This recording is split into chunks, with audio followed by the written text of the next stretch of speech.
paper seems completely harmless, but anybody who has refilled a photocopier or thumbed too quickly through a book knows that this humble material harbors a deep, dark secret. Deployed properly, it can be a serious weapon. Paper cuts are just the worst.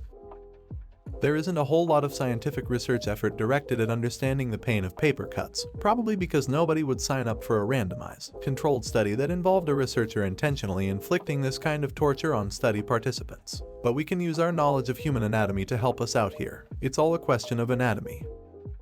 It's all to do with nerve endings. To start with, there are lots more pain receptors embedded in your fingertips than almost anywhere else in your body. Though Goldbach is quick to point out, it would probably also hurt a lot if you got a paper cut on your face or in your genitals, if you can imagine that. So while a paper cut on your arm, or thigh, or ankle might still be annoying, it would probably be more trivial than the intense fiery quality that finger-based paper cuts tend to have. You can actually prove this to yourself by employing a test that psychologists and neurologists use. Take a paperclip and unfold it so that both ends are pointing in the same direction. If you use it to poke yourself on your hands or face, you can probably perceive each of the clip's two pointy ends individually. This is what's referred to as two-point discrimination, and because you have so many nerve endings in the skin in those parts of your body, the 2 points have to get really close to each other before you're unable to tell them apart.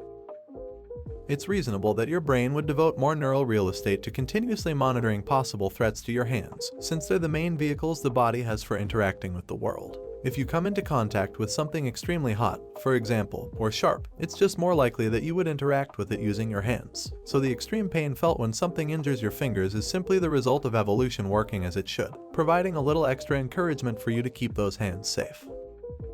And then there's the weapon itself. Do a quick Google search and you might become convinced that due to its porous nature, paper is home to a bacterial menagerie, just waiting to colonize your paper-inflicted wounds. But whether or not that's true, the presence of bacteria and other microscopic beasties can't explain the sensation of pain, at least not at the moment of cutting. Bacteria can lead to infections if wounds are left untreated, which themselves can be painful, but that takes a bit of time.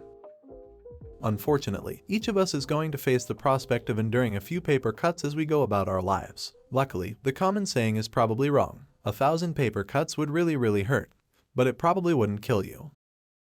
Thanks for watching, and don't forget to subscribe and smash the like button for more amazing videos.